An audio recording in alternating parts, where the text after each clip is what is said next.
What is up, everybody? It is Krieg, and I am back with not an unboxing. It was in a box, but I had to open everything first just because, goddamn, was it all packed well. But this is a video long overdue. I apologize, a lot of stuff going on. But a fellow horror hawk, Mr. Eric Bindel, Mr. Horror Mancave, Mr. I fell off a balcony once. You may not know this about him, but he is somewhat of an artiste. And he is just getting better and better and better at the stuff he does. I think originally he started getting into it just to make stuff for his own collection that wasn't out there. Like, he made an awesome hobgoblin that I want so badly, but it's one of one, so he's keeping it. But he was asked by somebody to do a Jax attack. And that sort of started a little bit of everything. And now he's full-blown business and all that. I'm going to put the link to his website down below. If not, I will eventually put it in there. I got to see if I can find it, because I didn't get the stuff off his website. I'm friends with the guy. I talked to him. I sent him money, etc., etc. But he does awesome work. And I'll be at Horror Hawks in general. We have a lot of really creative sons of bitches in that group. So if you don't know the Horror Hawks, you really should check us out. You know, you've already seen me show off some of the stuff that Tony's Dark Nightmare has done. And then not a horror hawk, but a very close friend of the show, Brian Minnick with West Chest Customs, also amazing stuff. But the stuff that Eric's doing is sort of taking it to that next level, because he's getting more with a lot of latex and more resin. Speaking of resin, Mr. Serial Resin himself back in the day, Dan Mitchell. You've seen many pieces of his. So I'm going to show off the stuff sort of, I guess, in sequential order. The first one, though, you probably aren't going to be impressed by it. And you might think, oh, if this is what he does, it's a piece of... No. This is one of the very first things he ever tried molding, I think. And he actually did it off of the bendable. You know, the one that's actually worth a couple $100, which I do have in a case, but I can't really show it to you right now. But I will put this little fellow in there. He made this tiny, tiny little leprechaun, which will go nice with my one from Tony's Dark Nightmares and all my other replicons I have too. Again, it has the same body. You know, is it great craftsmanship? No, he didn't try it to be. He's probably fucking around. But this is one of the very first things he ever did. But we have that. He also sent me this, which is very cool. It is Church. And you see the blood on him. Now, it's cast in green. I like that, though. I like the difference. So those are sort of the homage bouches, if you will. Next, we'll go to Extra, which is something that he had in all sorts of different colors, and it didn't really pop to me, and it wasn't really, I'm not over the top on Extra. I know I saw it once way back in the day. It's something I definitely got to revisit. But the workmanship he did painting this bad boy, that is beautiful. Check that out. Ain't that awesome? And all this stuff now, I told him jokingly, like, I just got in one of those new crate cases from Spencer's. Now I got to wait till they have another sale, because I need to get another one now because of this freaking stuff. And because of the stuff I got in the trade from Mr. Ray Merrick. I'm just dropping Horror Hawk names all over the place. Next, we have a, and it has the quote on the back, too. When hell, what was it? When there's no more moment in hell, we will walk the earth.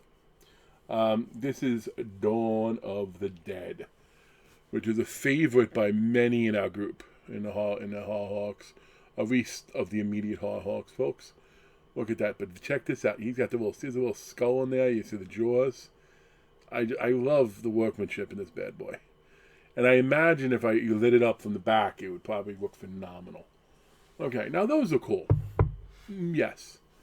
But they're not as cool as the other three things I'm about to show you.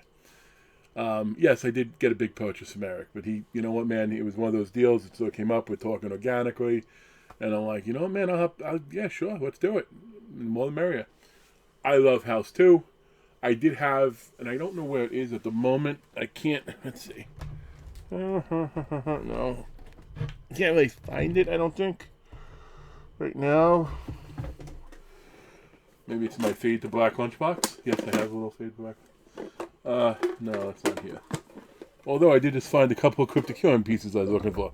But I love House 2, and I did have from another company a tiny version of the Crystal Skull, like a half version, and it looked really cool. It was some little box of horrors, and they used to do great work.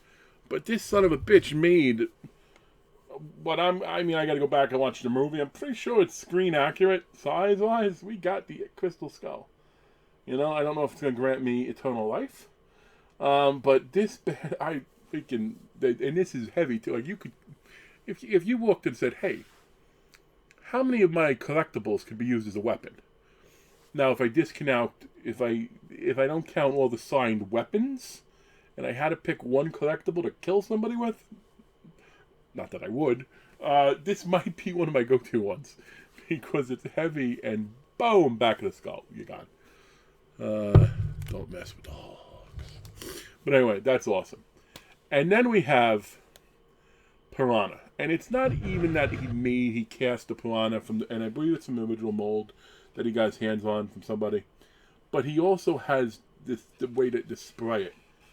You know, so you have the Piranha itself, which I'm not going to take off the hooks. I know I can and show it off, but it displays some, look at that. I love that. God damn. Eric is rubbing his stuff is wrong. I don't want to be right. Okay, let's put that back in the box for now. And then I alluded to pièce de résistance. Maybe that's my problem. I don't speak French. If I spoke French, maybe I'd enunciate better. The pièce de résistance, see, I fucked it up, is Jack's attack from Demonic Toys. And Eric, I was going to use one of those metal stand-up cigarette ashtrays, you know, like, because no one in my house smokes anymore, and they used to, and we have some of them. But he actually included, and I don't know if he bought this, made it, either way, he included something perfect for displaying it. So now all I need to do, and I don't even really need to do it because I can just put it in behind my baby oopsie that I got from Full Moon. But look at that! Look how good that is. Like, I'm gonna try to get. Look, this is where my camera's actually doing some work, which is good. Look at the teeth. Look at the painting. This is phenomenal. Phenomenal. Got the nice collar.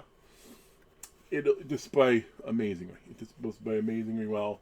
Now it's like, okay, I got Baby Oopsie from Full Moon. It doesn't look great, but it's close enough. You got to do somebody else, damn it. Let's get the Evil Bear. Let's get I think the Evil Bear would be the one I want the most. But that said, folks, Horror Mancave, Mr. Eric Bindel. I am going to try to find the link to his store, and I will put it down in the description. I'm sorry, I look a little crazy and disheveled, but I am a little crazy and disheveled, so I guess that makes sense.